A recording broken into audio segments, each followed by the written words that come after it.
Praise the Lord. I am very happy to see you all today. As usual, we have come near Jesus. He is moving in the midst of us.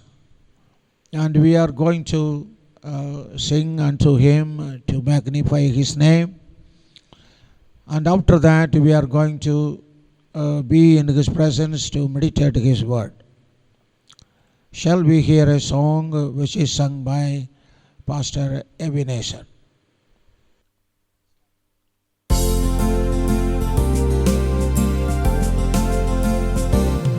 To God be the glory, great things He hath done. So loved He the world that He gave us His Son, who yielded His life and atonement for sin, and opened the life gate that all may go in. Praise the Lord, praise the Lord, let the earth hear His voice. Praise the Lord, let the people rejoice. Oh, come to the Father through Jesus the Son, and give Him the glory, great things He hath done. Praise the Lord, let the earth hear His voice. Praise the Lord, let the people rejoice. Oh, come to the Father through Jesus the Son, and give Him the glory, great things He hath done. Oh, perfect redemption, the purchase of blood, to every believer the promise of God. The vilest offender who truly believes, that moment from Jesus a pardon receives. Praise the Lord, let the earth hear His voice. Praise the Lord, let the people rejoice. Oh, come to the Father through Jesus the Son, and give Him the glory, great things He hath done. Praise the Lord, let the earth hear His voice. Praise the Lord, let the people rejoice. Oh, come to the Father through Jesus the Son, and give Him the glory, great things He hath done. Great things He hath taught us, great things He hath done, and great are rejoicing through Jesus the Son. But purer and higher and greater will be our wonder, our transport, when Jesus we see. Praise the Lord, let the earth hear His voice. Praise the Lord, let the people rejoice. Oh, come to the Father through Jesus the Son, and give Him the glory, great things He hath done. Praise the Lord, let the earth hear His voice. Praise the Lord, let the people rejoice.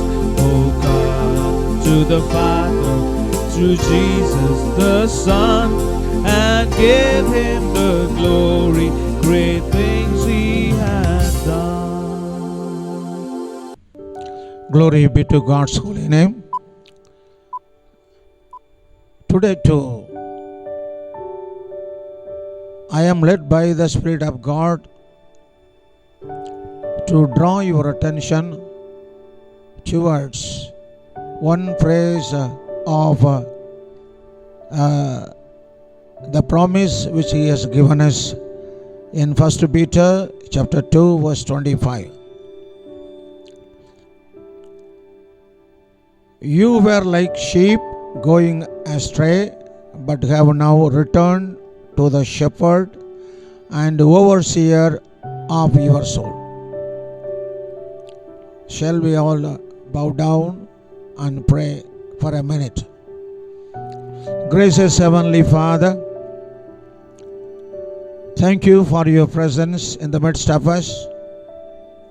Through thy word, you are going to melt us and mold us and shape us, our soul, to have your likeness and image.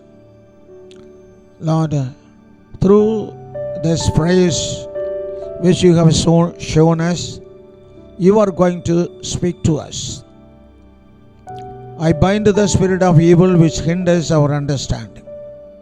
We extend all the glory and honor unto you. In the matchless name of Jesus we pray. Amen. My dear brothers and sisters, I would like to draw your attention towards the phrase that we have now returned to the shepherd and overseer of our soul.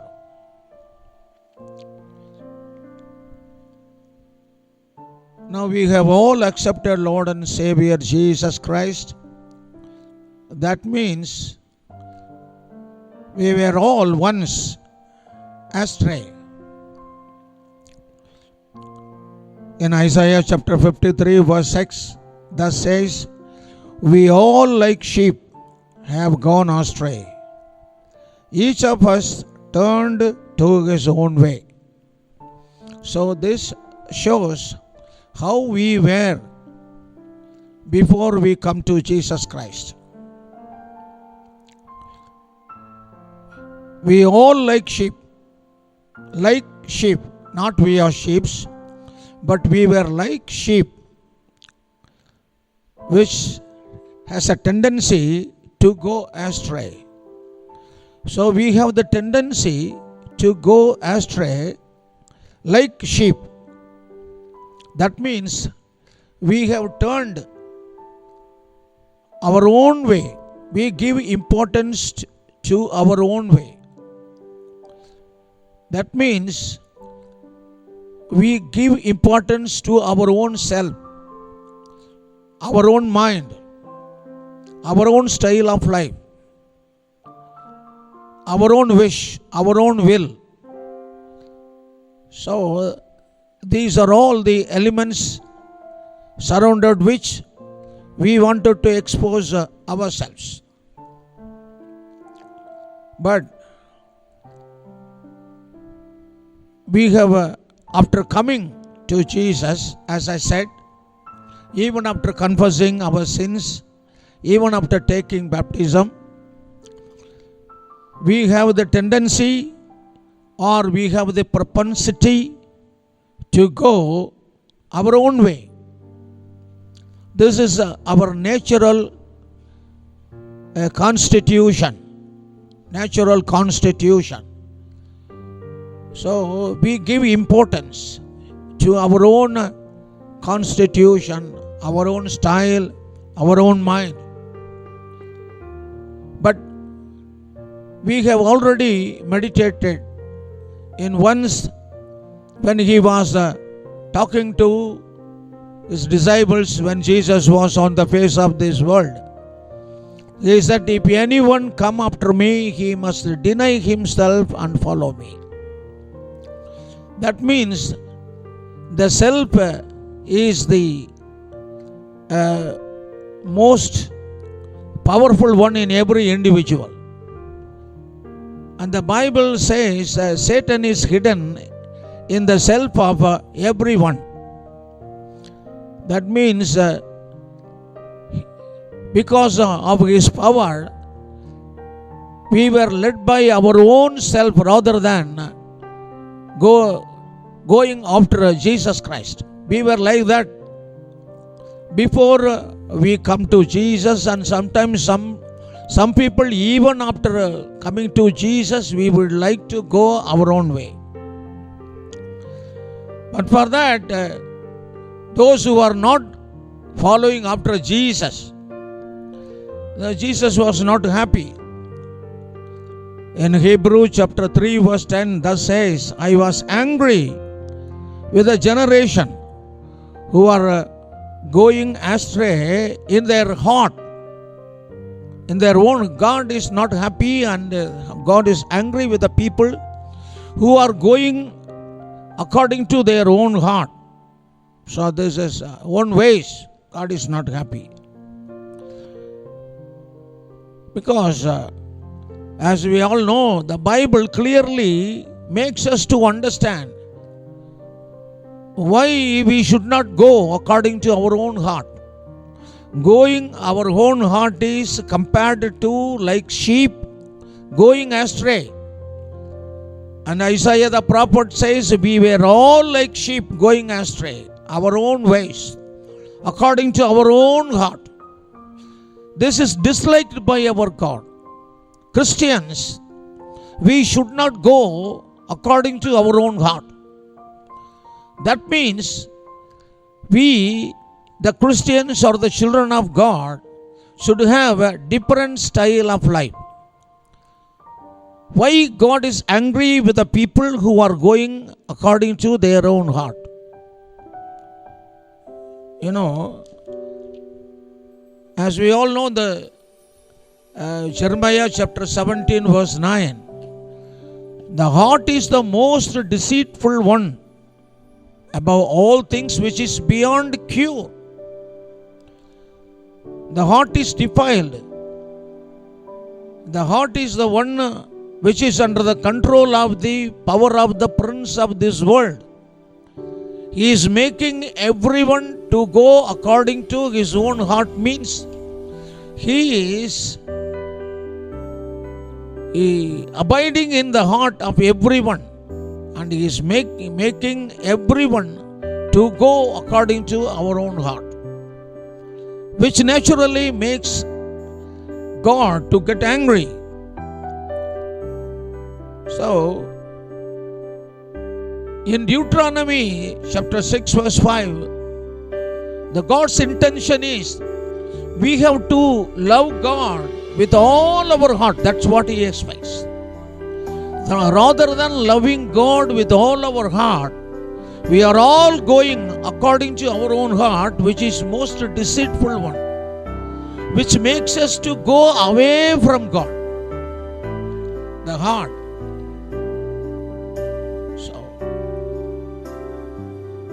So Jesus came into this world, we all know, and God incarnated in Jesus, and He expressed Himself through Jesus to disperse Himself, His character, His mind, His style of life into every heart. That is why Romans chapter 8 verse 29, He says, whom He foreknew, He also predestined to be conformed to the image of His Son. The Heavenly Father, He wanted to change our heart, our mind, to have the image of His Son. So, He is showing His image, His personality in Jesus. And when we receive Jesus in Hebrew 1:2 says, He is the brightness of the glory of the Heavenly Father. He is the brightness. And He is the expressed image of the Heavenly Father. That we all should know. Why we have turned to Jesus? What is the reason? The worldly people are of the impression that all people, those who have established the religions to have their own glory. But Jesus, He is the expressed image of the Heavenly Father. He is the brightness of His glory. So God did not incarnate to establish a religion for Him.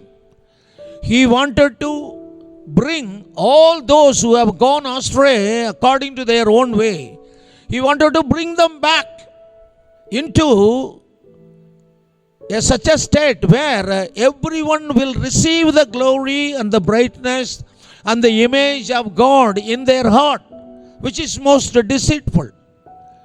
So the purpose of turning us into Jesus is to have the image of Jesus. My dear brother and sister, we have to understand. See, we are all under the impression that when we come to Jesus, when we receive Jesus, He will bless us. He will bless us and He will make a way for us.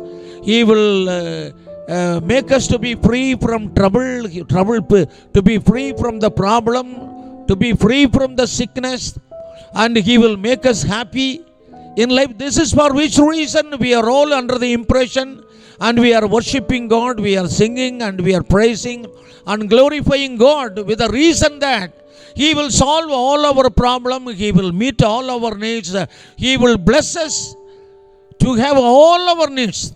Most of us are, this is the impression. But the most important aspect or the prime importance of receiving Jesus, or the purpose for which we are returned to God, is to receive Jesus, to have His brightness, to have His glory in our life, to have His image. That is the purpose.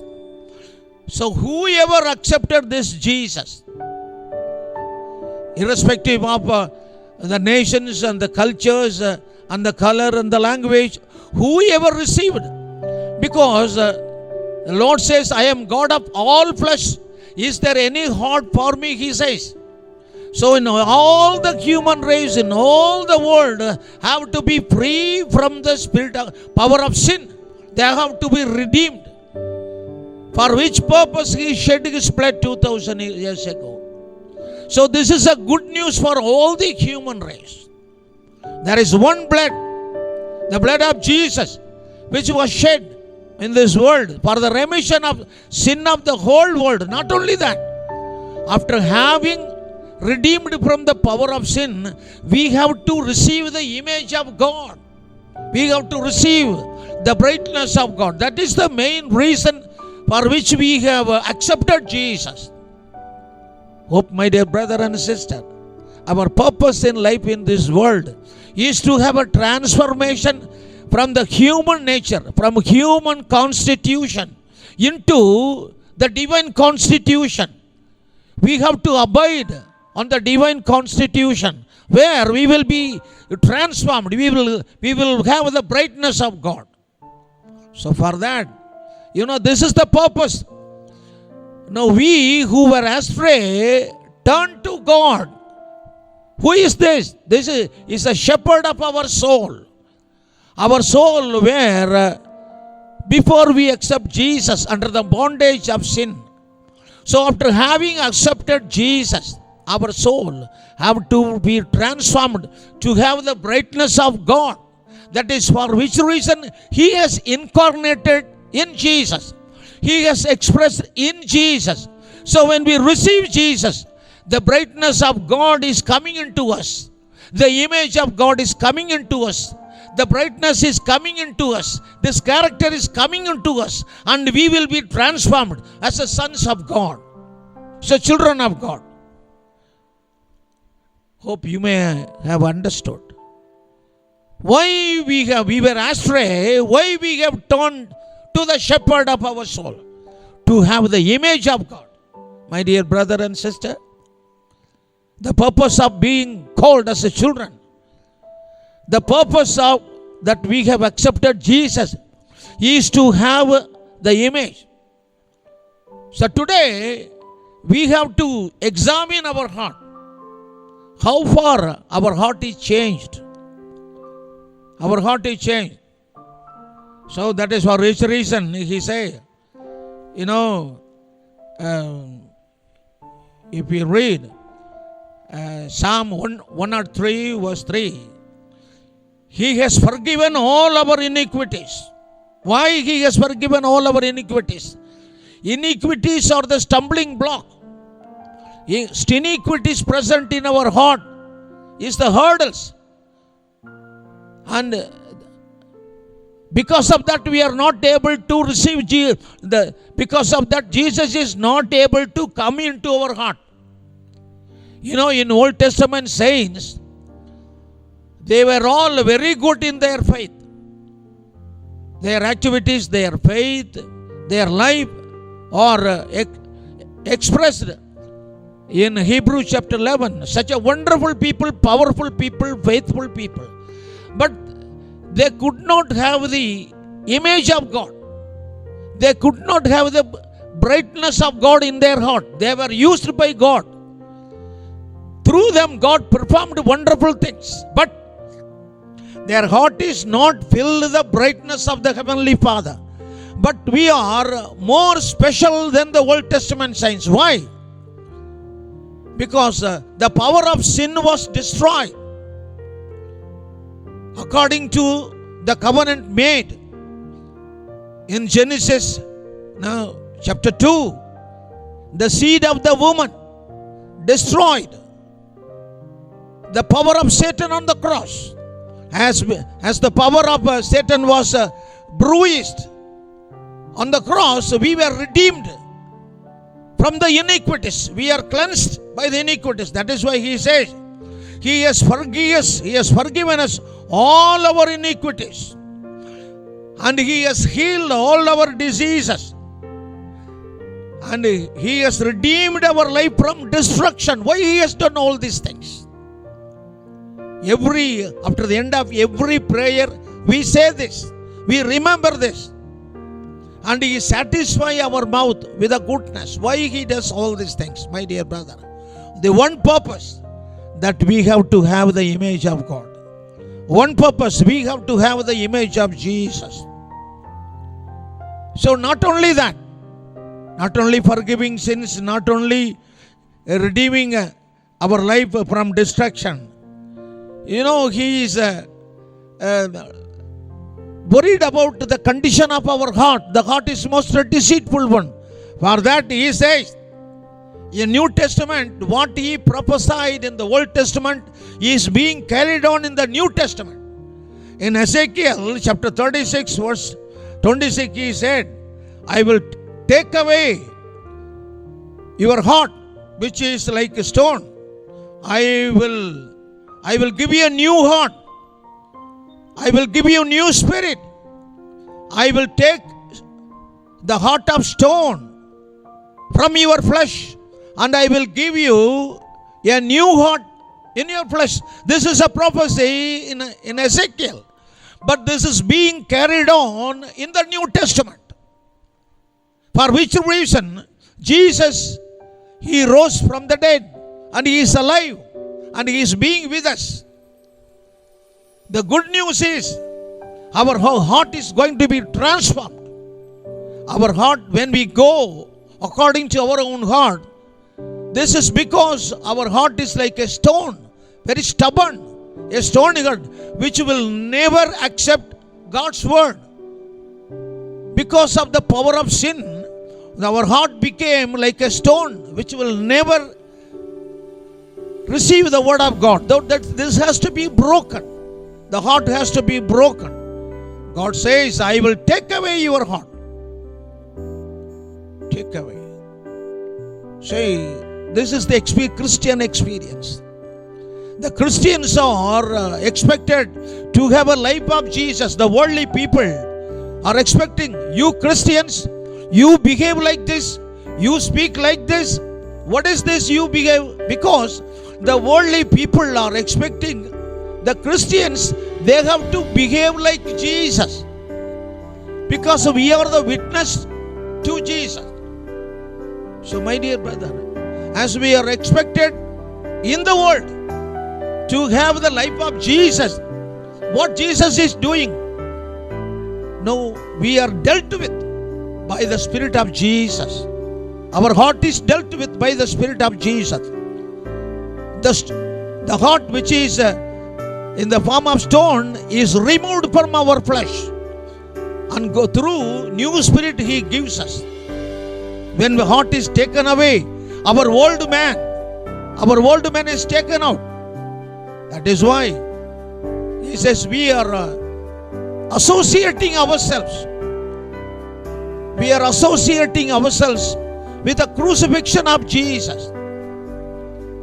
So we confess, I was crucified with Jesus. I was buried with Jesus. And it is no more I. Jesus is living within me. That is why we are associating with the life of Jesus.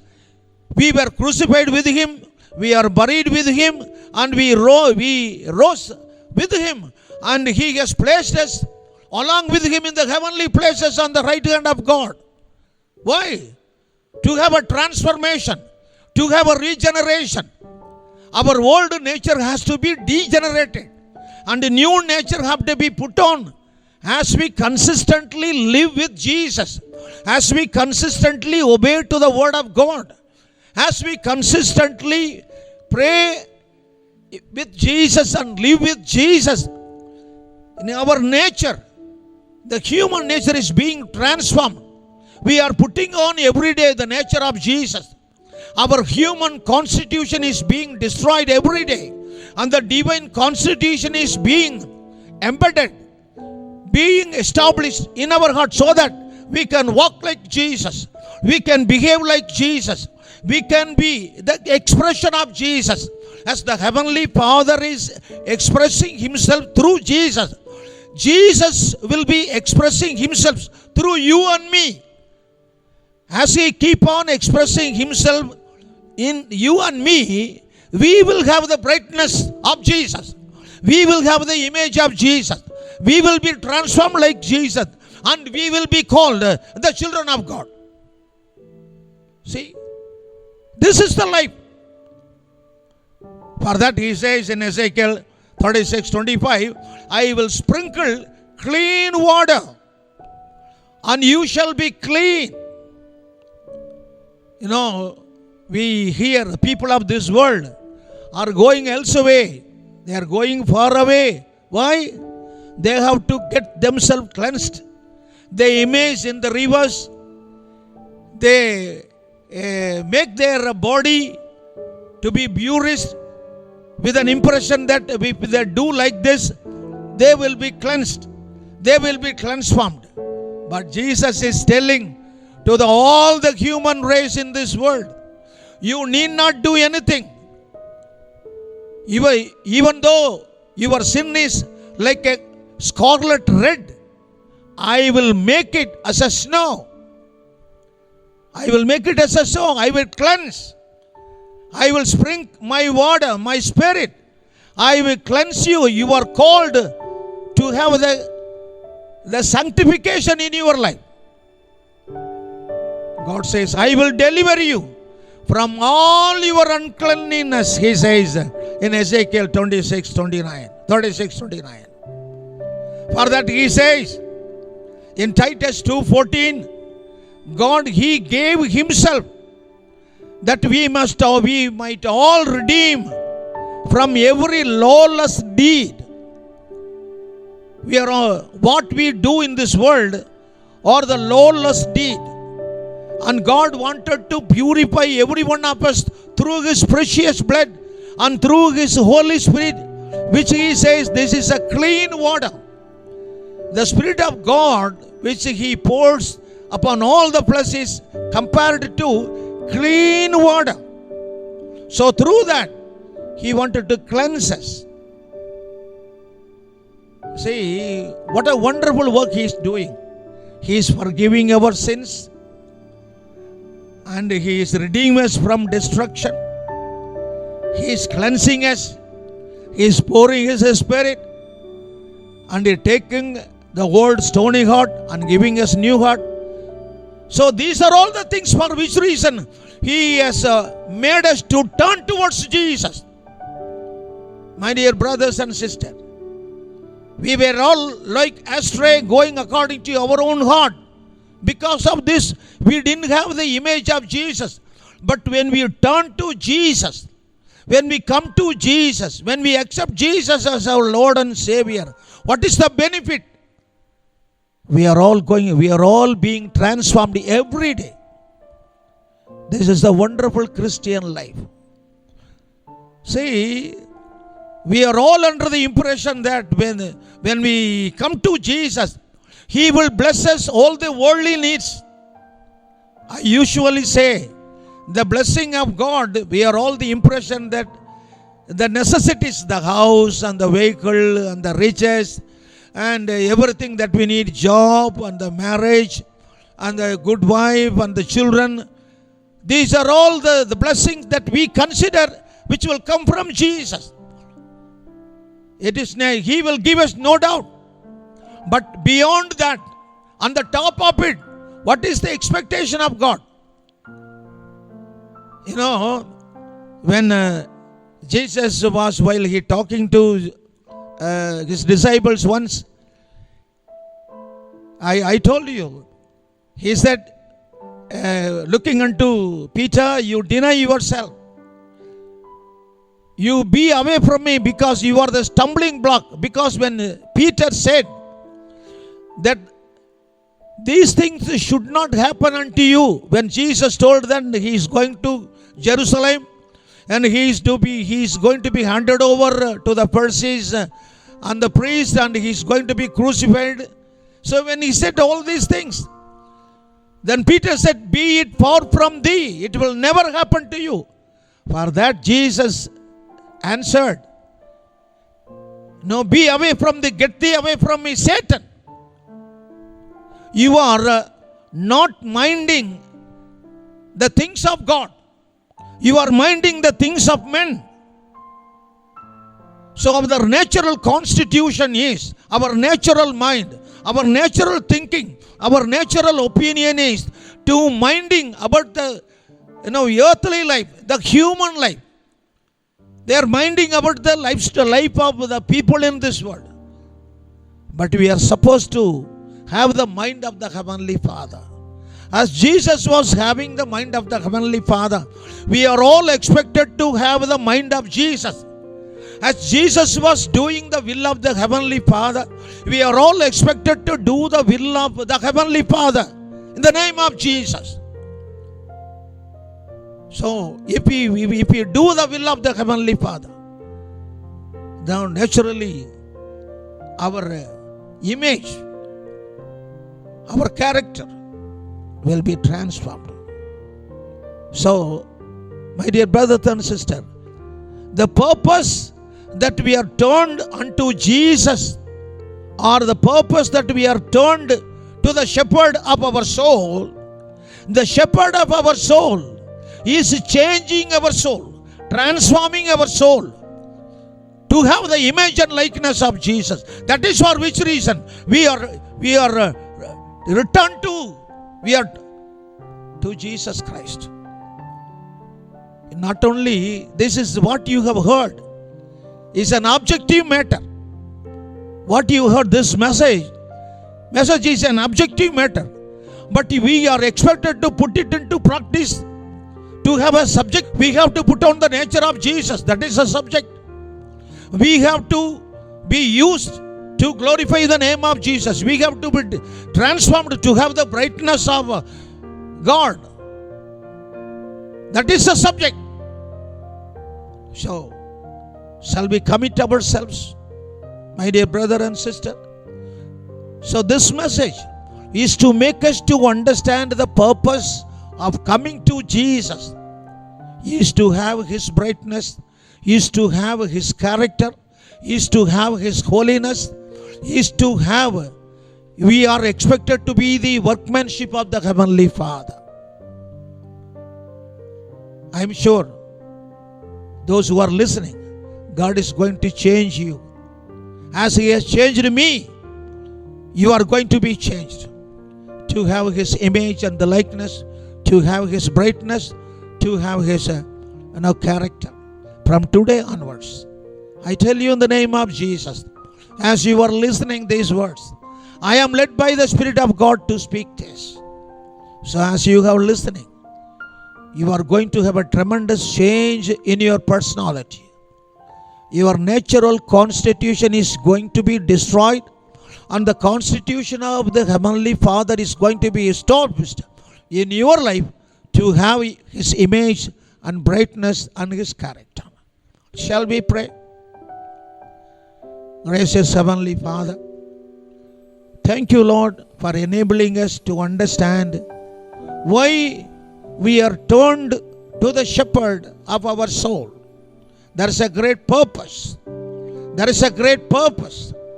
As we have understood, we are going to see what is just now mentioned.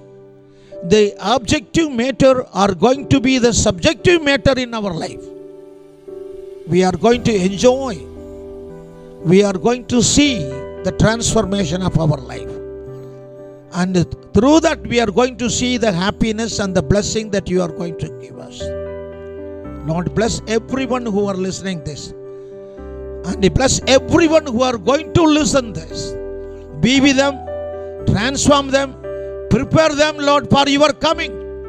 And everyone who are listening this are going to have the image of Jesus to appear before when you come from heaven as a bridegroom. Thank you, Lord. We extend all the glory and honor unto you. In the matchless name of Jesus we pray. Amen. May the grace of Lord Jesus Christ and the love of the Heavenly Father and the fellowship of the Holy Spirit be with every one of you from now till the coming of Jesus.